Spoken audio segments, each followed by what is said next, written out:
변희영이었습니다. KBS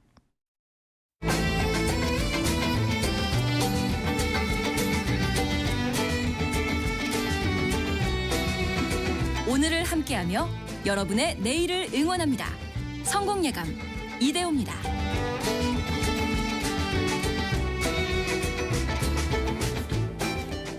성공예감 이대호입니다. 2부의 문을 열겠습니다.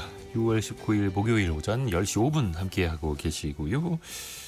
오늘의 경제상식 퀴즈 정답 퇴직연금이었습니다. 퇴직연금 어렵지는 않았죠. 옛날에는 퇴직금 이렇게 했는데 이제는 퇴직연금. 그중에서도 뭐 DC형, DB형 이렇게 부르죠. 확정된 수익률을 주는 게 DB형, 그리고 가입자가 직접 운용을 할 수 있는 게 DC형인데요. 우리나라 퇴직연금의 수익률이 10년 평균 2% 정도밖에 안 된다고 합니다. 거의 은행이자 정도밖에 되지 않아서 그래서 제대로 된 노후 대비가 되지 못하고 있다. 이런 이야기도 많이 들리고 있고요. 근데 이런 분들도 많습니다. 박성춘님. 퇴직연금 중간에 받아서 집 대출을 갚았어요. 그래서 퇴직할 때 얼마 못 받았네요. 라고 보내주셨고요. 7977님. 회사에서 인사 담당자인데요. 요즘 청년들이 주택 구입 때문에 중간정산을 많이 받아요. 이렇게.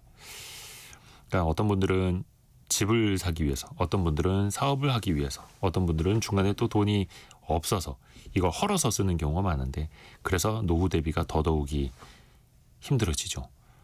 8118님. 젊은 시절에는 퇴직연금 생각도 못했는데 나이 들어보니까 그때 안 든 게 너무 후회됩니다. 라고요. 아마 개인연금까지도 그렇게 생각하시는 것 같은데요.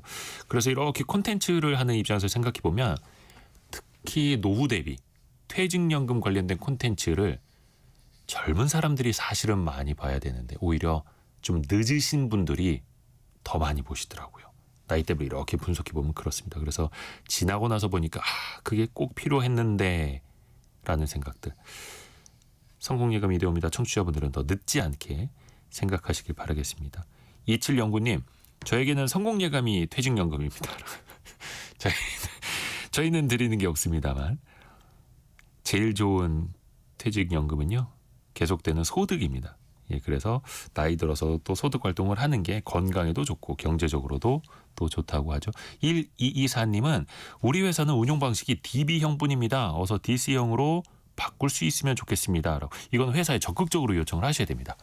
노조가 없더라도 노사협의회를 통해서 DC형을 도입해달라 적극적으로 요청을 하셔야죠. 회사 입장에서는 이게 불가능한 거 아닌데 재무팀이나 이런 데서 좀 신경을 안 쓰는 경우들이 좀 있더라고요. 적극적으로 또 요청하시길 바라겠습니다. 다만 DC형이라고 해서 다 높은 수익이 나는 건 아니고요. 본인이 또 어떻게 운용을 하느냐가 중요하기도 합니다. 그리고 날씨가 많이 더워지고 있죠. 무더위 지속되면서 물놀이 중에 안전사고 위험이 높아지고 있는데요. 해수욕장, 해변, 하천, 계곡 아마 점점 더 많이 찾아가실 것 같습니다. 물놀이 때 반드시 기본적인 안전수칙을 잘 지켜주시길 바라겠고요. 날 더워지면서 생겨날 수 있는 안전사고 또 각별히 또 유의해야 할 그런 시기이기도 합니다. 오늘 증시 상황 한번 잠깐 볼게요. 코스피 코스닥이 지금은 하락폭이 조금 더 커지고 있네요. 강보합으로 출발했다가 약세로 돌아섰다가 지금은 코스피는 0.49%, 0.5% 정도 내린 2957.2, 코스닥은 0.2% 내린 777.95 가리키고 있습니다. 원달러 환율은 1380원까지 또 반대로 원화가 약세를 보이고 있네요. 대외적인 뭐 중동 지역 정세 불안이라든지 이런 게 좀 반영이 되고 있는 걸로 보이고요. 삼성전자 하이닉스가 1%대 나란히 하락하고 있고요. 최근에 엄청나게 강세 보이고 있는 네이버 AI 시대 되면서 다시 오랜만에 주목받고 있는 네이버가 어제 한 17% 급등이어서 오늘도 4, 5% 정도의 강세 이어지고 있습니다. 카카오도 같이 오늘은 10% 올라가고 있고요. 나머지 대부분의 시총 상위 종목들이 좀 조정을 받고 있네요. 조선주도 오늘은 좀 하락을 하는 흐름이 나타나고 있고요. 코스닥 내에서도 시가총액 상위 종목들 1위부터 5위까지는 다 약세, 약보합 정도의 흐름입니다. 요즘 공무원 시험 경쟁률이 예전보다 좀 떨어졌다고 하죠. 공무원 인기가 과거보다는 좀 많이 낮아졌다고 합니다. 올해 9급 공무원 경쟁률이 8.8대 1인데 최근 5년 사이에 가장 낮은 수치라고 하네요. 뭐 인기가 예전만 못하다고 해도 그래도 정년이 보장되고 또 공무원 연금도 나오는 안정적인 직업군인데요. 조선시대에도 당연히 공무원이 있었죠. 그러면 조선시대 공무원들은 어떻게 일을 했을까요? 특히 세종대왕 혹은 정조 같은 워커홀릭 왕을 만났다면 이분들 참 과로 많이 했다라고 하는데 역사 커뮤니케이터 이한 작가와 함께 조선시대로 거슬러 갑니다. 안녕하세요. 안녕하세요. 지금은 뭐 공무원은 그래도 안정적인 일자리인데 또 한편에선 박봉이라고 네. 하고 조선시대는 어땠을까요? 조선시대는 최고의 출세가 바로 공무원이 되는 거였습니다. 과거급제. 네, 그래서 과거급제를 하는 거. 과거급제 하면은 지금 공무원이 9급인 것처럼 네. 조선시대 공직도 이제 9단계였는데요. 종구품, 정구품 그렇게 해서 나눠져 있습니다. 제일 높은 게 정일품인 영의정, 네. 제일 낮은 게 종구품 그렇게 돼 있는데 보통 이제 정구품 정이 종보다 높은 거예요. 예, 한 단계 높은 거죠. 그러니까 그렇게 해서 이렇게 쭉쭉쭉쭉 올라가는 식으로 돼 있는데 보통 종구품으로 제일 유명한 게 참봉. 이게 제일 낮은 벼슬 중에 하나입니다. 보통 이제 과거급제하면 제일 먼저 급제하면 이 참봉이나 이 9등급에 되는데요. 종구품. 예. 근데 만약에 장원급제를 했다? 그러면 더 높은 종육품에 임명됩니다. 장원인데 1등 했는데 예, 예. 그렇게 높은 건 또 아니네요. 그렇다 하더라도 이게 거의 다른 사람보다 뭐 10년 가까이 먼저 승진하는 거예요. 장원하면은 그래도 남들보다 훨씬 빠른 승진이 되고 그리고 똑같은 좋은 구품이라도 더 잘 나가는 직업이 있고 아닌 직업이 있지 않습니까? 아하. 더 좋은 데 꽂아주죠. 똑같은 종육품이라고 해도 근데 장원급제하면 종육품 예. 올라갈 길이 멀긴 멉니다. 정일품이 영의정이면 국무총리 정도 되는 거죠. 예. 근데 또 이거는 그 과거급제 한 사람이고 예. 지방은 또 체계가 다릅니다. 지방은 이런 과거 시험이 따로 없이 이제 그 아름아름은 되는 편이긴 한데 그래도 여기도 9등급입니다. 제일 낮은 영리라고 하거든요. 제일 낮은 영리가 계서 영리고 제일 높은 영리가 이방 영리인데요. 예. 우리 그 사극에서 많이 나온 이방. 네네네. 근데 그 밑에 있는 관리들이죠. 이 밑에 그 아까 얘기한 9등급에서 1등급까지 올라가는데 지방에서도요. 대략 40년에서 50년 걸립니다. 예? 그 승진해서 올라간대요. 이제 공무원 승진이랑 야. 똑같습니다. 그러니까 그렇게 오래오래 일해야 해서 그 승진할 수 있는 게 옛날에 공무원이고요. 와. 그 지금처럼 다 호봉 다 따로 있고 그 이제 승진 다 따로 있고 다 그렇습니다. 그러니까 지방 하급 관리 영리 예. 9단계에서 1등급까지 올라갔는데 40년 50년 걸린다. 예. 조선시대 수명이랑 비슷해요. 그러니까요. 그러니까 굉장히 열심히 해야 되고 중간에 사고 치지 말아야 되고 재수 좋으면은 그 승진도 빨리 할 수 있습니다. 찐. 예. 그 이방이라는 표현 진짜 오랜만에 들어봤는데 예, 왜 그쵸. 사극에는 그렇게 이방이 많이 등장했을까요? 왜냐하면 이방이 사실상 그 지방에 그 컨트롤 할 수 있는 사람들이거든요. 그러니까 수령이 물론 높은 사람인 것 같지만 이 사람은 외부인인 거예요. 근데 그 현지에서 일하면서 오래 일하면서 지역 속속들이 알고 실상 그 권력을 가지고 있는 것은 이방이니까요. 이방이면 군수시장 바로 아래 정도로 뭐 그런 보면 돼요? 식으로 말마다 비서관에 가깝지만 얘기했듯이 그 지방을 다 꿰고 있는 실질적인 그 지방의 그 유지라고 할 수 있는 사람들이라서요. 그래서 이방은 지방 공무원. 예. 근데 거기에서 거의 한 차석 정도 되는 이렇게 보면 되겠네요. 그 공무원들도 인사고과 예. 평점 중요하지 않습니까? 그렇습니다. 조선 시대에도 인사고과가 있었어요. 굉장히 혹독했습니다. 혹독했어요? 보통 이 6개월마다 인사고과인 도목정이라는 게 있고요. 예. 그 다음에 다른 관리들도 특히 이제 지방 관할 같은 경우에는 2년에 한 번 이제 자리를 바꾸게 돼 있거든요. 그럼 그 전에 이제 암행어사나 아니면 다른 관리들을 시켜서 전부 이 사람들이 일을 잘했나 못했나를 아주 꼼꼼하게 따져서 보고서로 만듭니다. 2년마다 일종의 순환보직인데 예, 그렇습니다. 그것도 꼼꼼하게 평가를 예. 해서 자리를 주는 거고. 그러니까 조선왕조 실록에 보면은 어느 한 지역에서 누구에서 누구 일 잘하고 누구 일 못하고 이렇게 간단히 쓰여져 있는 편인데요. 예. 이제 승정원 일기에 좀 더 자세한 자료를 보면은 아주 철두철미합니다. 누구가 어느 지역에서 세금을 얼마만큼 걷었는데 무언 잘했고 어떤 걸 실수했고 그런 거를 꼼꼼하게 적어서 상중하 그렇게 다 레벨을 매겨둡니다. 요즘에도 이게 기업에서 뭐 A등급, 뭐 예, B등급 예, 이렇게 매기듯이. 예, 그때는 상중하였어요. 오. 그래서 그 대표적으로 이제 그 이때 고과를 잘못 받으면 이제 관직을 잃기 때문에 지방 관리를 이거에 굉장히 민감해합니다. 그럴 수밖에 없죠. 그렇죠. 그래서 대표적으로 이제 고과 잘 못 받아서 떨려난 사람이 그 유명한 상인 임상옥입니다. 예. 이 사람이 곽상 군수랑 2년인가 있었는데 그 다음에 귀성부사로 이제 승진하려고 했는데 그때 이제 태클이 들어온 거예요. 얘가 지금 고과를 중을 맞았다. 이 중은 사실상 하다. 그럼 얘를 딴 데 맡기면 안 된다. 그래서 거기서 관직을 잃어요. 잠시만요. 그러면 군수를 하다가 부사면은 한 단계 좀 위죠. 좀 더 높은 거죠. 좀 더 승진하려고 했는데 인사평가 중 상중하 중에 중 받았다고 예. 못 갔다고요? 예, 그러니까 중이 거기서 말하면 중이 사실상 하다. 그러니까 그냥 보기 안 좋아서 그러니까 A, B, C 중에서 B는 예, 사실상 저 C야. A급 아니다. 네. 왜 승진시켜주는 이런 느낌인 거네요. 그렇습니다. 근데 임상옥은 부자였다고요? 예, 예. 워낙 이 사람이 그 유명한 그 인삼 자사주 매각을 통해서 대박을 냈던 인삼 상인입니다. 인삼 중국에 들고 갔다가 중국 상인들이 시간 질질 끌면서 안 사려고 하니까 그 자리에서 인삼의 불을 확 태워서 사람들이 깜짝 놀라게 해서 원래 인삼 가격의 10배에 갖다 팔았던 그런 승부수가 굉장히 강력한 상인이었는데요. 보여주기 식으로도 그렇고 인삼의 공급을 줄여버리고. 예, 예. 야. 그렇게 해서 굉장히 부자가 됐고 근데 그 사람이 상중하 상을 못 받고. 예, 예, 예.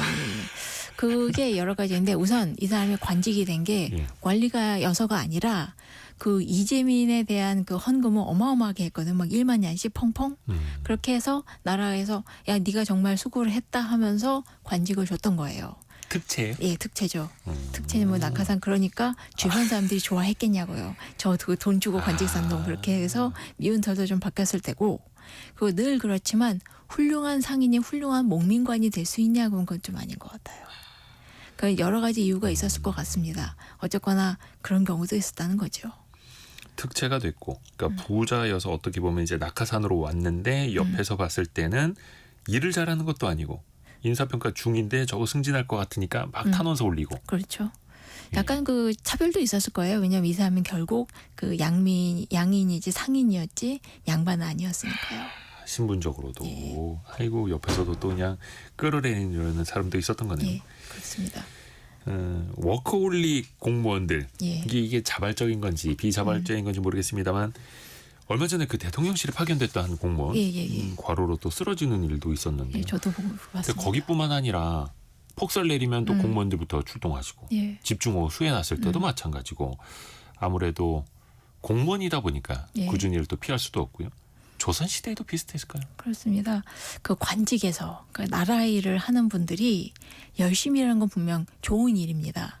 그분들이 고생을 하면 열심히 하면 나라는 더 좋게 될 테니까요. 그래도 과로는 안 좋다고 생각합니다. 그러니까 조선 시대에도 이제 그 수많은 과로의 기록들이 남아 있는데요. 과로 기록이 있어요? 예, 예, 그렇죠. 뭐 이제 워라벨이라고 해서 사는 것과 일하는 것의 그 균형 얘기를 하고 있지만 사실 우리 부모님 세대만 하더라도 쉬는 거 노는 거보다 일만 많이 하셨거든요. 그러니까 지금 이 순간에도 무리해서 일하는 분들이 분명히 있을 테고, 네. 근데 저는 쉬는 것도 굉장히 중요한 업무의 일환이라고 생각합니다. 그럼요. 예. 근데 이런 조선시대 공무원들의 가장 큰 악몽이라고 한다면 역시 세종대왕님이 되시겠죠. 예? 아예 성군 세종대왕이 왜 그렇습니다. 악몽이에요? 그러니까 가장 유명한 이거 인터넷으로 많이 인 건데 네. 황희정승이 예. 18번이나 저 일 그만두시겠습니다 하고 사직서를 올렸지만 세종이 그걸 받아들이지 않았다라는 밈으로 유명하거든요. 그러니까 고위 관료인데 예, 사직서를 18번이나 썼는데 18번 반려. 예. 그 사표 수리 안 하면 계속 일해야 돼요? 그렇죠. 근데 이게 18번이라는 것도 굉장히 그 깎아서 본 것이 왜냐하면 황희정승은 무려 28년 동안 계속 은퇴하고 싶어서 몸이 달았습니다. 28년 동안 일을 한 게 아니라 은퇴하고 싶은데 억지로 일한 게 예. 28년. 그렇죠. 거의 노인 학대였습니다. 그래서 87세까지 일했습니다. 이거는 87세. 예. 조선시대에. 그렇죠. 지금도 87세는 나이가 많은데 그때는 뭐 거의 솔직히 힘든 일이죠. 그럼에도 불구하고 계속 세종은 아니야 계속 일해라는 것을 일관되게 얘기했고 문제는 이 희생자가 황희정승만이 아니었습니다. 그럼 하나씩 한번 따져봅시다. 예. 황희정승. 그만두겠다. 나 일 좀 그만하겠다. 왜 계속 18번이나 이야기를 한 걸까요? 사실 황희정승 자신은 고려 때 사람이고요. 이미 태종 때부터 일을 했었습니다. 그러다가 이제 세자를 양녕대군에서 세종으로 바뀔 때 그 황희는 반대를 했어요. 그냥 세자를 삼자 해서 그때 귀향을 갔습니다. 그러니까 귀향을 가서 그때가 유일하게 쉴 수 있는 때였다고 생각해요. 충녕대군 쪽으로 줄 선 게 아니라 양녕 쪽으로. 양녕대군 쪽으로 줄 섰다가 귀향 갔다. 예. 그러다가 세종 4년 때쯤에 다시 귀향지에서 데리고 와서 이제 일을 시킵니다. 그렇게 하다가 이제 점점 승진하게 되니까 이제 그때 일을 시작했을 때가 이미 65세였어요. 나이 많죠. 65세에 예. 세종과 일을 시작했다. 아니요. 그 전에 죄송합니다. 환갑 때, 거의 환갑 때. 그러니까 56세 때 일을 시작했어요. 네. 그랬는데 이것도 많은 나이인데 은퇴해야 그렇죠. 그리고 이제 65세가 되었을 때 이때 네. 세종 9년입니다. 예. 이제 저 일 좀 쉬겠습니다. 사직하겠습니다라고 처음으로 사직서를 올립니다. 그러니까 65세 돼서 예. 세종과 한 10년 차 정도 예. 같이 일하고 이제 쉬겠습니다. 예. 그럴만하죠 65세. 예, 그리고 그래서 하는 말이 내가 자꾸 깜빡깜빡합니다. 기억력이 좀 안 좋습니다. 그런데 세종이 그 반려를 합니다. 당신 아직 젊습니다. 일하세요. 지금은 그렇다 쳐도 조선시대 65세 예. 황희정승에게 근데 보통 그 조선이 약간 좀 예의나 체면을 따지는 나라이기 때문에 네. 저 그 신하들이 보통 이러다 아예 나 은퇴할래요라고 하면은 왕이 아예 그러지 말고 하면은 신하들도 못 이기는 척 그냥 눌러 앉는 그런 서로 예의상. 예, 그런 게 있었거든요. 네네네. 근데 문제는 황희는 진짜로 쉬고 싶어 했던 거예요. 그죠 65세였는데. 예. 그래서 계속 이제 사직서를 꾸준하게 올려 18번이 아니라 계속 나 눈이 안 보인다. 귀도 잘 안 들린다. 나 능력이 너무 없어서 도움이 하나도 안 된다. 그러니까 저 좀 쉬게 해주세요. 근데 그로부터 한 22, 3년을 더 일한 거예요. 그렇습니다. 왜냐하면 계속 그 사직서를 올릴 때마다 그 세종이 그 황희가 올린 사직서 글만큼 두 개의 대답을 돌려줘요. 와, 그것도 대단하네. 예, 한 소리가 아니야, 너 일 잘해, 너 훌륭해, 너 일 많고 네가 없으면 내가 누구를 의지하니? 아 그래, 네가 일을 쉬면 너는 편하겠지. 그럼 나는 어쩌라고? 나는 누구를 의지하면 되냐? 그러니까 그냥 일해라. 그 사직서에 그냥 일신상의 사유 이런 거 예. 아니에요? 아닙니다. 그 구구절절하게 설명해 된 게 이게 유교의 나라입니다. 그러니까 사실 왕이 이렇게까지 얘기해 주는 건 굉장히 영광이죠. 영광이긴 영광인데 황희는 정말로 쉬고 싶었습니다. 그러다 그것도 보니- 20년 넘게. 예. 그러니까 하도 안 들어주니까 이제 예. 황희가 어떻게 하면 주변에 작업을 들어갑니다. 당시 그 세종의 비서였던 도승지한테 네. 계속 편지를 보내고 글을 씁니다. 내가 지금 너무 늙어서 힘들다. 나 집에 가서 너무 쉬고 싶다. 나 어디도 아프고 어디도 아프다 하고 계속 편지를 보내고 그다음에 시까지 적어 보냅니다. 나 집에 가서 쉴 수 있게 해줘라고 쓴 시를 보냅니다. 도승지면은 뭐 비서실장. 예, 청와대 대통령실 비서실장이죠. 비서실장. 예, 그렇죠. 그렇게 얘기를 합니다. 그리고 드디어 마침내 그 갑잡고 사직서를 올립니다. 나 너무 힘들어서 이번엔 쉬어야겠습니다. 진지하다. 예, 라고 보내니까 그때 그걸 본 세종이 곰곰이 생각하다 옆에 있는 도승지한테 물어봅니다. 이 도승지가 그 이름이 김돈인데요. 피도 눈물도 없는 이공계입니다. T. 아니야, 피도 눈물도 없는 아주 아니 그러니까 냉혈한. MBTI T. 예, 뭐 그렇습니다. 진짜 이공계예요. 이 사람 천문학자이고 수학자였거든요. 오. 그리고 아주 냉혹한 사람이었습니다. 아니 그 임금님께서 계속 일하라고 하시는데 예, 그래서 뭐 이렇게. 그러니까 세종이 이제 물어보는 거예요. 그러니까 황희가 정말 그렇게 눈도 안 보이고 귀도 안 들리고 이렇게 정신이 오락가락하니? 라고 물어보거든요. 그러니까 김돈이 대답합니다. 제가 보기엔 확실히 귀는 좀 잘 안 들려요. 그런데 여전히 똑똑해요. 그러니까 황희 일 잘하니까 누워서 일하게 하죠라는 무시무시한 이야기를 합니다. 제가 그거 보고 깜짝 놀랐어요. 누워서 일하게 하라고? 그게 기록에 남아 있어요. 네, 그래서 조선조 아까 기록에. 노인 학대에 가깝다고 말씀하신 게 예. 그 80이 넘어서도 그러니까 네. 87세까지 이때는 75살이었습니다. 물론 적은 나이는 아니죠. 조선시대 75이면 예, 근데 누워서라도 일을 시키자. 라는 게 도승지가 한 말이죠. 그러니까 황희가 그동안 열심히 그렇게 이야. 작업을 했는데도 불구하고 제가 그거 보고 진짜 깜짝 놀랐어요. 그러니까 세종이 역시 그렇지 하면서 역시 사직서를 반려해 버립니다. 아니 이때는 그러면은 어떻게 황희정승 없으면은 조선이 안 들어갔답니까? 그 황희정승의 특기가 이 사람이 사실 뭐 그냥 좋은 사람으로 대충 알려져 있지만 이 사람이 군기 반장입니다. 황희정승이. 예. 그 왜냐하면 그 세종의 그 정치는 이제 토론하고 굉장히 많은 사람들이 서로 이야기를 주고받는 와중이거든요. 아하. 그러니까 많은 의견이 오러가지만 계속되다 보면 그냥 싸움이 돼요. 이때 거기 조용, 거기 얘기하고 거기 얘기하고 하고 이게 모든 이 소란을 통과를 하면서 이해하면서 이 강약을 조절할 수 있는 사람이 필요했는데 그게 바로 황희인 거죠. 영의정? 예. 영의정. 그러니까 국무총리. 예, 예. 영화를 보면 많이 나오기도 했죠. 그렇죠. 아무래도 세종하면 역시 황희정승이니까요. 근데 80이 넘어서도 예. 일을 해야 했고 심지어 누워 있어도 되니까 누워서 일하라. 그리고 한 달에 침상근무. 예. 그리고 한 달에 2번만 출근해도 된다라고까지도 얘기했는데 재택근무. 예. 근데 누워본다고 일을 안 하는 거 아니고요. 예. 일 생기면 그때 갔다 가서 물어보고 그러니까 이건 뭐 사람 쉬는 보내서. 것도 아니고 예. 쉬는 것도 이런 것도 아니고 그래서 계속 일하다가 결국 87세야 겨우 은퇴를 하는데요. 그로부터 넉 달 뒤에 세종이 승하합니다. 예? 세종이 먼저 예, 세종이 먼저 죽어요. 세종이 죽기 나흘 전, 그러니까 넉 달 전에야 겨우 은퇴를 했습니다. 정말 그러니까 죽을 때까지 부려먹힌 거예요. 이거는 본인이 세종이 본인 건강 다 상하고 생각해보니까 황희정승이 87세네. 이제 은퇴시켜드려야지 이렇게. 예, 그렇습니다. 그러니까 거의 뭐 서로가 세종대왕도 그렇고 황희정승도 그렇고 뭐 죽기 직전까지 일을 했다라는 거예요. 그렇습니다. 엄청난 워커홀릭이었고. 근데 황희정승 입장에서는 아까 그 도승지 예, 김돈이라는 도승지 즉 비서실장 예. 얄미웠겠어요. 예, 근데 중간에서 좀 편이라도 좀 그렇습니다. 들어주지. 근데 사연이 있는 게요. 이 김돈이라는 사람이 황희한테만 그런 게 아닙니다. 세종한테도 그랬습니다. 임금님한테. 예. 그 당시 그 세종이 이제 즉위해서 세종이 20년쯤이었습니다. 네. 일한 지 20년쯤 되니까 이제 세종도 여기저기 아프고 불편해집니다. 일도 힘들어지고. 그리고 또 세종한테 굉장히 여러 가지 병이 있었거든요. 당뇨라든가 아니면 눈병 그런 게 있었고 또 하나 세종은 이 말년에 굉장히 중요한 취미 생활이 있었습니다. 훈민정음 만들어야 되거든요. 그러니까 이제 나라 일을 할 틈이 좀 시간을 좀 쪼갰으면 좋겠는 거예요. 그래서 이제 세종이 또 싫어한 게 강무라고 해서 군사훈련이거든요.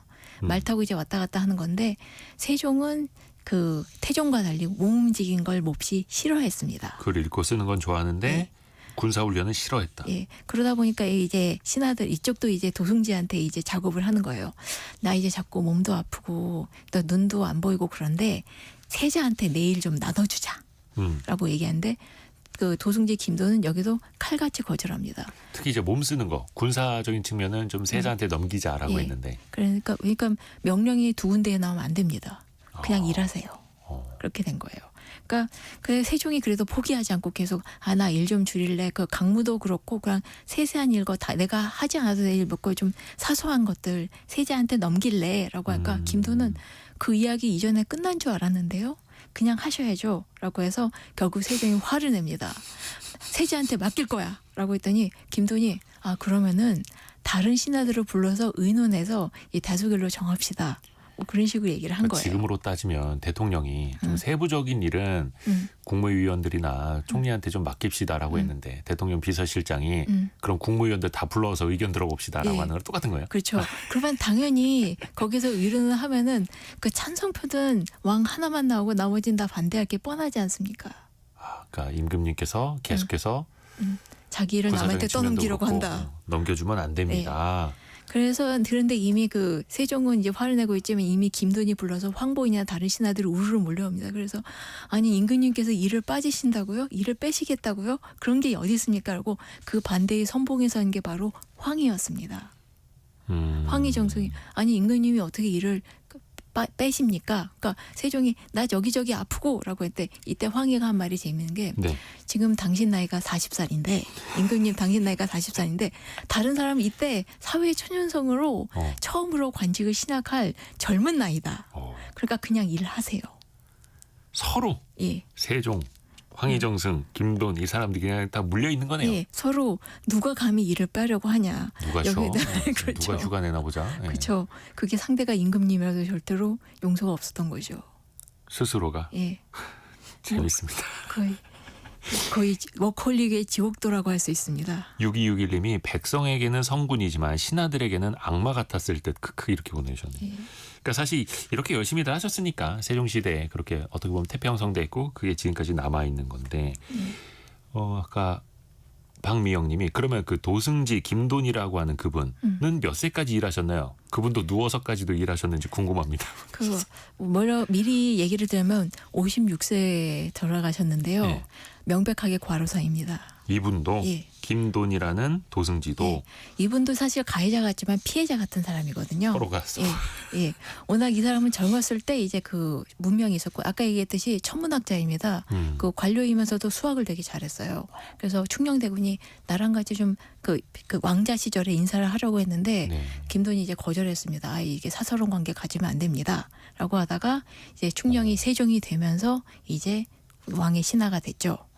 근데 문제는 이 김돈의 어머니가 전라도 그 강진에서 살고 있었습니다. 네. 그러니까 이제 어머니 봉양 좀 해야겠습니다 하면서 김돈이 장흥 쪽으로 그 외직으로 나갑니다. 아, 지방으로 좀 가겠습니다. 예, 그랬는데 1년도 지나지 않아서 세종이 김돈을 그 집현전에 꽂아 넣습니다. 네. 서울 와서 일해라. 한양에 와서 일해라. 예, 그리고- 지방 가 있지 말고. 그리고 너희 엄마 모셔와라. 그래서 엄마를 서울로 모시기 위해서 국식이니 뭐니 다 챙겨줍니다. 그러니까 전남 강진에 계신 어머니를 한양으로 모셔와서 살아라. 예, 이 김돈이라는 사람을 한양에서 일시키기 위해서. 그렇죠. 사택이라도 제공을 했답니까? 그러니까 일단 먹을 거를 많이 풍부하게 대줬습니다. 뭐 쌀이고 곡식이고 이제 그 음식 반찬 같은 거 전부 다 대줬어요. 그런데 이제 그 이 사람은 세종 22년에 아까 얘기한 대로 56세에 이른 나이에 세상을 떠나서 되게 안타까워했거든요. 이 사람은 아까 얘기했듯이 그 한국 과학사에도 큰 역할을 한 사람이라서요. 근데 문제는 이 사람이 죽기 한 1, 2년 전서부터 몸이 자꾸 아프니까 세종이 걱정해 주면서 너 그렇게 아프니까 일이 좀 적은 데에 관직을 맡겨줄게라고 합니다. 아, 쉬라는 건 아니고. 쉬는 게 아니라 그냥 일이 좀 100% 쉬는 건 적은데. 아니고 예. 일을 좀 줄여줄게. 예. 그래서 그거 결국 죽을 때까지 일 시켰네. 그러니까 어떻게 보면 이제 그 명백하게 과로사인 그 티가 나는 사람들이 조선 세종 때 여러 명이 있거든요. 특히 많아요. 예. 우선 아까 얘기한 대로 그 황희가 87세까지 퇴직을 못했다고 하지만 이거는 황희가 제일 오래 살았기 때문에 티가 나는 것이고 사실 세종 때 많은 사람들이 늙어 죽을 때까지 일했습니다. 여기 대표적인 예를 몇 명 들어봤는데 허조는 71세까지 일하다 죽었고요. 맹사정은 79세, 신계는 73세, 조말생은 77세, 유정현 71세, 그 이명균 70세이고 윤회란 사람만 57세에 일찍 죽었는데 이 사람은 술병 때문에 죽었습니다. 여기에 말하는 사람들 대부분 죽기 사흘 전까지 일했습니다.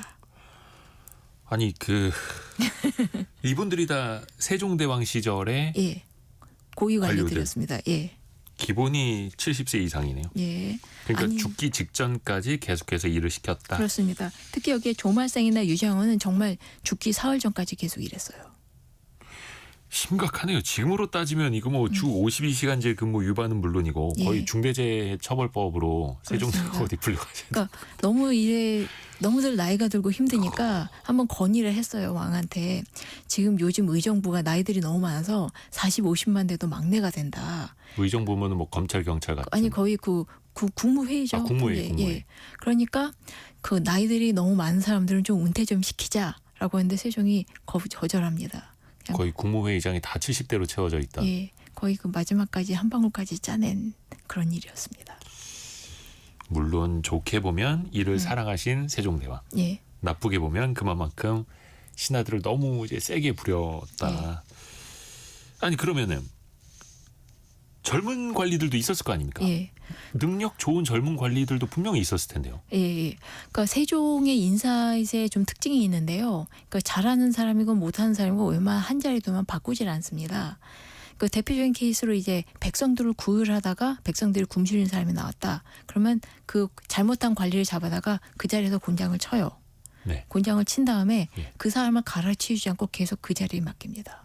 아, 그러니까 혼내주고 똑바로 일해라. 하고 아. 뒷수습은 네가 해라. 그러니까 그런 게 한두 번이 아니었어요. 그러니까 한 번 일이 바뀌면은 못 바뀌는 건데. 쓰는 사람만 계속 쓴다. 예. 그리고 마찬가지로 이 야. 고위들은 이제 나이 먹은 사람들은 이제 쥐어 짜지는 동안 그보다 젊은 그 현장 관리들은 현장에서 구르고 있었습니다. 대표적인 게 그 사군 육진의 개척, 그러니까 그 네. 함경도 일이었거든요. 조선 북독의 영토를 개척하는 일이었는데 여기에 가장 큰 희생이 된 사람은 이제 보통 우리가 김종서 장군을 생각하면 네. 그 전에 그 하경복이라는 사람이 있습니다. 음흠. 이 사람이 그 진주 출신인데요.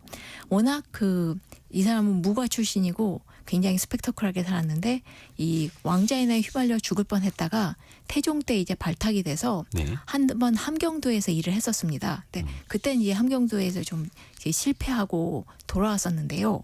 근데 문제는 이제 세종이 돼서 세종 4년 때 이 하경복을 함길도 병마 절도사에 임명합니다. 그래서 네. 함경도에 보내요. 그래서 거기에서 여진족과 싸워라. 그래서 이 사람이 함길도가 지금 함경도. 예, 함경도입니다. 그래서 여진족하고 싸워서 계속 지고 있었거든요. 태종 때 아주 심각하게 졌었어요. 오. 근데 세종 6년 때 한번 이제 이 하경복이 크게 이깁니다.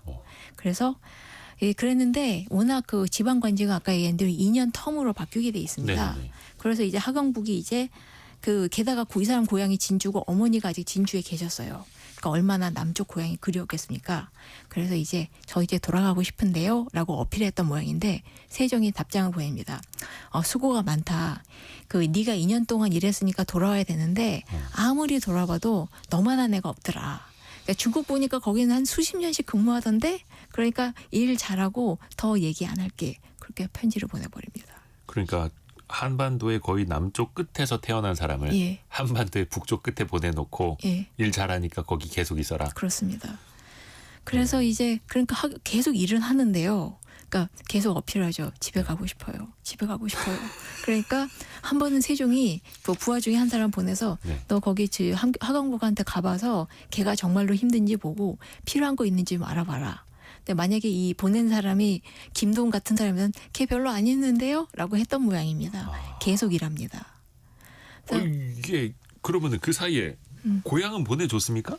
계속 못 가다가 근데 세종이도 이제 불쌍하게 생각했는지 북쪽 상황이 좀 안정되면 고향 한번 갔다 와라. 그래서 북쪽에 근무한 지 6년 만에 처음으로 고향에 다녀옵니다. 휴가를 6년 만에 받았다. 그렇습니다. 그래서 아니 여기 함경도에서 경남 진주까지 조선시대에 가려면 거의 뭐 한 달은 걸렸겠는데. 그렇죠. 그래서 그 어머니를 드디어 6년 만에 보니까 그 경기도 감사가 그 일부러 성대하게 파티도 벌여줍니다. 수고했다 그러면서요. 근데 그렇게 일하고 나서 또 경상도 함경도로 갑니다. 감사가. 예. 그렇게 엄마 보고 나서 또 다시 함경도로 끌려갑니다. 네네. 그래서 계속 일을 하게 되거든요. 근데 물론 그렇게 하는 동안 세종은 계속 챙겨주죠. 가족들도 챙겨주고 엄마한테도 상도 주고 그렇게 으쌰으쌰 해주다가 결국 세종 14년 온 지 10년 만에 드디어 한양으로 돌아올 수 있게 됩니다. 왜냐하면 그 1년 전에 드디어 후임자가 나타났거든요. 바로 김종서 장군. 그 후임자가 김종서 장군. 예. 그러니까 김종서는 가서 이제 8년 동안 일을 하게 됩니다. 8년 동안 계속 그 사람은 그 함경도에 박혀 있게 됩니다. 기본이 10년, 기본이 8년. 예. 네. 그런데 이제 그 하경복은 드디어 이제 함경도로 벗어나긴 했는데 태종 때까지 합쳐서 15년간 근무를 했기 때문에 이 사람이 이제 북방의 이게 최고 권위자가 된 거예요. 그러니까 계속 불려 나옵니다. 계속 일하고 심지어 그 김종서한테 무슨 일이 생겼을 때는 대타로 다시 또 함경도에서 일하고 계속 그렇게 합니다. 북방에 문제가 생기면 북방 전문가 누구냐? 그러면은 제요. 하경복이라는 사람이 있사옵니다. 맞다 불러라. 이렇게 되는 거네요. 그렇습니다. 끝없이.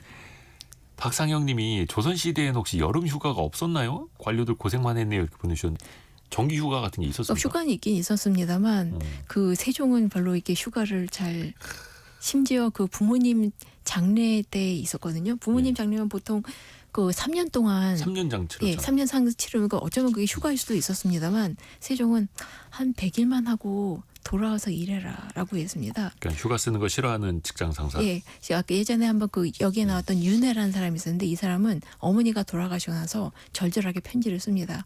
저희 아버지가 일찍 돌아가시고 저는 오로지 어머니만 있었는데 어머니가 돌아가셔서 제가 제발 3년상 좀 치르게 해주세요라고 하니까 세종 답변이 정말 정말로 비인간적인 게 그래 엄마가 돌아가서 정말 슬프겠다. 근데 그게 3년 지난다고 슬픈 게 없어지겠니? 그러니까 그냥 일해. 너 지금도 할 일 많잖아.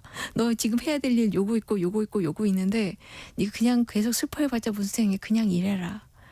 아니, 유교의 나라에서 예. 3년상을 치르겠다라는데 그걸 이제 세종대왕은 그래도 일이 우선이다. 예. 백성 일이 우선이다. 그게 고위 관료뿐만 아니라 그 하위 관료들한테도 부모님 상이요라고 하는데 그렇게 하나둘 일 빠지면 누가 일하냐?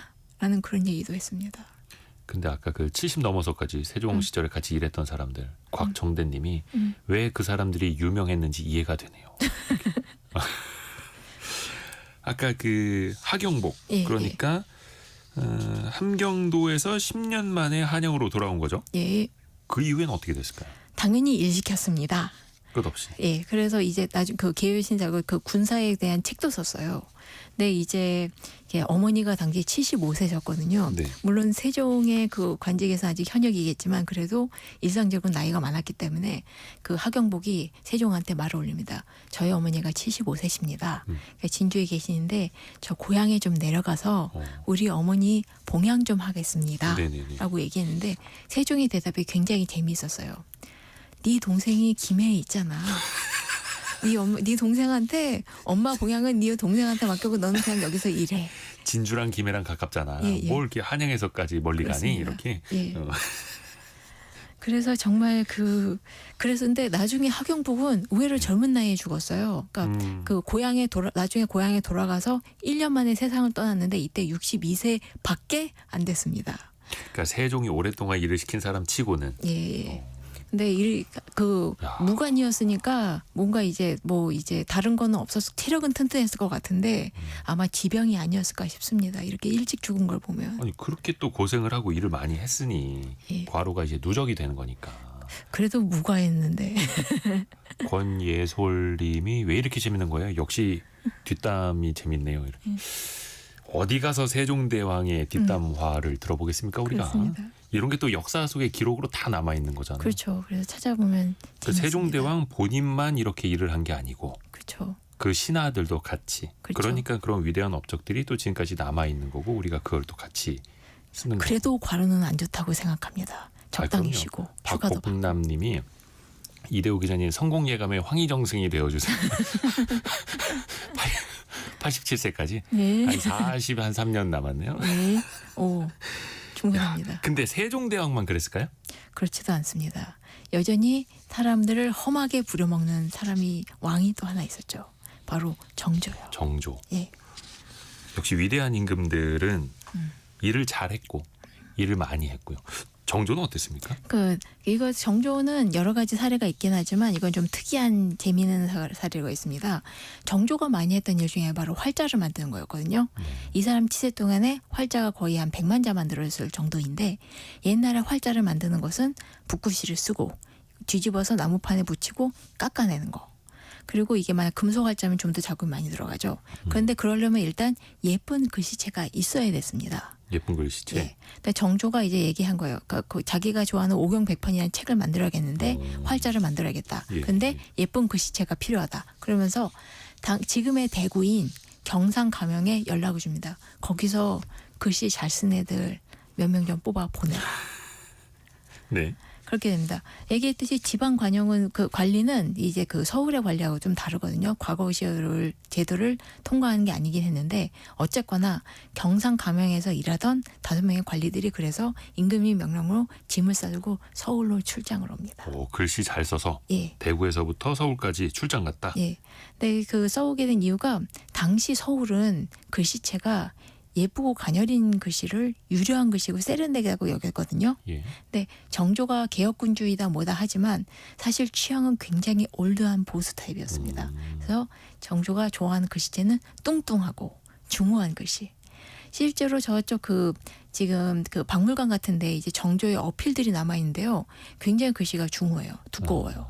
그러니까 그런 글씨체를 쓴 사람이 필요하고 그 경상도야말로 유학의 본성지로 좋은 글씨체가 남아 있을 거다. 그래서 보낸 거였습니다. 근데 이제 그러니까 경상 가면 이제 난리가 난 거예요. 임금님이 부르셨대. 그러면서 막 자기들끼리 이제 그렇죠. 예, 영광이죠. 일기가 남아 있거든요. 그러니까 자기들끼리 얘기가 서울은 어떤 곳일까 기대도 하고, 오. 야 우리 가서 잘해서 우리 경상도의 위신을 널리 떨쳐야 돼. 그렇죠. 라는 것도 임금님께서 있고. 부르셨으니. 예, 그다음에 준비물 챙겨. 근데 준비물을 해야 되는데 붓이 없네가 됩니다. 무슨 뭐 당연히 필수 붓은 아닙니까? 얼마 전에 있는데 문제는 이 사람들이 쓰는 특별한 붓이 있었던 것 같아요. 이름이 계필이라고 하는데 계필. 그 급하게 편지 쓴 거면 우리가 지금 있는 붓 10개를 급하게 챙기긴 했는데 이걸로는 부족할 것 같으니까 구한 대로 빨리 보내주세요. 그리고 이 붓은 서울에 없습니다. 가 된 거예요. 그 당시면 서울에 모든 물건들이 다 모였을 것 같은데 정작 그쪽에는 없는 거예요. 그래서 이 계필을 10개 챙겨가지고 한 2주인가 걸려서 열심히 대구에서부터 서울까지 도착합니다. 그래서 이제 어디로 갔냐면 규장각으로 가요. 규장각. 예, 당시 세종의 브레인들이 모여있던 그 당시 최고의 최첨단 인문학 연구소 뭐 그런 느낌이죠. 뭐 왕실 도서관 느낌으로. 도서관이자 정책도 만들고. 그다음에 예, 학술 연구기관이었죠. 그러니까 이 대구에서 처음 사람들은 눈이 이렇게 휘둥그레서 여기가 규장각이야 이러면서 그 어리둥절했는데 그 다음에 와서 짐 풀고 임금님이 직접 만납니다. 그 임금님이 그래서 너희들 봤니? 라고 얘기하는데 이 사람들은 너무 쫄아서 바닥에 딱 달라붙어서 임금님 얼굴도 못 봤대요. 근데 이제 그렇겠죠? 예, 근데 정조가 이제 선물 보따리를 하나씩 줍니다. 붓도 있고 먹도 있고 후추도 있고. 그래서 워낙은 일 끝나면서 줘야 되는 거긴 한데 먼저 줄게. 일 열심히 해라. 그렇게 얘기합니다. 여기서 대하드라마도 끊어야 제맛입니다. 네. 사실 우리가 세종대왕이 너무 많이 집중을 했는데 예. 거의 못지않은 정조가 얼마만큼 또 신하들을 부렸는지는 예. 다음 시간에 이어집니다. 알겠습니다. 그래야지 다음부터 청취율도 나오지 않겠습니까? 그렇죠? 다음에 더 오늘 이한 작가와 함께했고요. 세종대왕 뒷담화를 했다라는 건 우리끼리 비밀. 고맙습니다. 오늘 예, 감사합니다. 라디오 정보센터 다녀옵니다.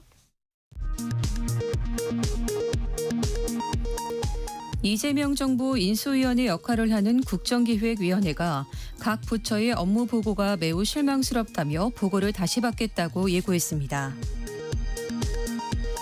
순직 해병 외압 사건을 수사하는 이명현 특별검사가 어젯밤 8명의 특검보 후보자 추천을 마쳤습니다. 이 특검은 실체적 진실 규명에 가장 열정을 가진 분들을 추천했다고 말했습니다. 배달의 민족 운영사 우아한 형제들이 만원 이하 주문에 대한 중개 수수료를 전액 면제하고 배달료도 차등 지원하기로 했습니다. 미국 연방준비제도가 기준금리를 4.25에서 4.5%로 동결했습니다. 앞서 트럼프 대통령은 금리가 지금보다 2%포인트는 더 낮았어야 한다고 주장했지만 연준은 4회 연속 동결을 결정했습니다. 지금까지 라디오 정보센터 뉴스 정원나였습니다. 애프터 서비스 시간 유혜진 리포터 함께합니다. 안녕하세요. 네, 안녕하세요. 우리 청취자분들의 질문 들어볼까요? 네, 어제 퀴즈 정답이 레버리지였는데요. 네. 0622님, 레버리지와 인버스 레버리지 중 더 위험한 것은 무엇인가요? 하셨습니다. 이미 둘 다 위험하다라는 걸 알고 계시는 것 같네요. 네. 그러니까 뭐가 더 위험한가를 물어보신 것 같고요. 일단 둘 다 위험한 거는 맞습니다. 그런데 인버스 레버리지가 조금 더 위험하다라고 말씀을 드릴 수 있을 텐데요. 우선은 방향을 맞추는 투자잖아요. 네. 방향을 맞춘다는 것 자체가 홀짝 게임에 가깝고요. 투자라는 것 자체가 반복했을 때, 시간이 갈 때 확률이 높아지는 쪽으로 가야 맞는데 네. 반복할수록 확률이 줄어든다면 그것 투자는 좀 지향이 아니라 지양을 네. 하셔야겠죠. 특히 인버스 같은 경우에는 기초 자산이 우량할 때, 또 경제가 성장을 하고 인플레이션이 발생을 할 때 하락에 베팅한다라는 건 과거 사례로 봤을 때는 손실이 있을 수밖에 없었다라는 것도 알아두시면 좋을 것 같습니다. 그래서 결과적으로는 이것도 있네요. 만약에 그 빚을 내서 투자를 한다라는 건 이자 비용이 있지 않습니까? 네. 그리고 특히 레버리지 ETF 같은 경우에는 수수료가 좀 더 비쌉니다. 그런 게 누적되다 보니까 오히려 시간이 내 편이 아니라 적이 되는 거죠. 네. 그 이어지는 질문도 또 중요한 내용이에요. 네, 박민호 님이요. 레버리지는 시간이 지날수록 투자자에게 불리한 상품 구조라고 생각합니다 하고 음의 복리 효과에 대해 얘기해 주셨는데 네. 이거 좀 더 자세히 설명을 해 주시죠. 어제 김원장 기자님이 그 음의 복리 효과 네. 말씀을 해주셨는데 간단하게 제가 이야기를 볼게요. 100 정도의 자산 가치가 있는 게 10% 오릅니다. 그러면 110이 되겠죠. 네. 근데 110에서 10% 똑같이 떨어지면 100이 되는 게 아니라 99가 되죠. 네. 한 번 더 여기에서 10%가 오르면 다시 110이 되는 게 아니라 108.9가 됩니다. 거기에서 또 다시 10%가 똑같이 떨어지면 98이 됩니다. 점점 그러니까 낮아지네요. 똑같이 10% 올랐다 10% 떨어졌는데 그거를 두 번 반복하게 되니까 100짜리가 98이 된 거고 아. 그걸 만약에 2배짜리 레버리지로 했다라고 하면은 100짜리가 92가 됩니다. 아. 그래서 이렇게 레버리지 승수가 높을수록 반복됐을 땐 깎여 나간다 해서 네. 레버리지 ETF 같은 걸로는 결코 장기 투자를 하시면 안 됩니다. 그래서 시간이 나의 적이 되는 게 가장 대표적인 게 레버리지 투자. 네. 그래서 방향성 맞히기 게임, 홀짝 게임이라고 표현한 게 그런 이유에서입니다. 다른 질문도 들어볼까요? 네, 1379님, 우리나라는 왜 3배 레버리지가 없나요? 하셨습니다. 안타까워하시는 건가요? 사실 일단은 금융위원회가 이거 허가를 해주지 않습니다. 금융당국에서 투자자 보호 측면인데 우리나라 분들이 조금 이제 투기성이 높다 보니까 이걸 내주지 않고 있는 거고요. 얼마 전에 영국에 상장돼 있을 겁니다. 그 양자 컴퓨터 관련주를 3배로 추정하는 ETF가 그 양자 컴퓨터 관련주가 하루에 33.3% 이상 떨어진 적이 있거든요. 네. 그러니까 그 3배 추정은 어떻게 됩니까? 마이너스 100% 이상이 돼버리죠. 아. 해서 어느 날 갑자기 0이 돼서 상장 폐지된 네. 사례가 있거든요. 이 위험성이 엄청나게 크다라는 거고 최근에는 한 증권사에서 미국 장기국채 수익률의 3배를 추정하는 ETN을 출시하기도 했는데요. 네. 이거는 일단 안전자산, 미국 국채라는 안전자산을 기초로 하기 때문에 3배짜리를 허가해 준 것 같긴 합니다만 사실 안전자산을 기초로 한다는 것 자체가 변동성이 낮은 자산에 투자하는 네. 건데 그 변동성이 낮은 자산에 3배짜리를 만든다? 좀 앞뒤가 안 맞는 거죠. 그러면 왜 굳이 안전자산에 레버리지를 쓰는가? 이것도 네. 사실은 좀 아이러니한 거죠. 근데 참 인간의 욕망은 끝이 없습니다. 그렇죠. 다만 그 위험성은 분명히 알고 계셔야 한다라는 거고요. 애프터 서비스 코너까지 함께했습니다. 유혜진 리포터였고요. 고맙습니다. 감사합니다. 내일 아침 9시 5분을 또 다시 기약하겠습니다. 성공의 감은 오늘도 여러분을 응원합니다.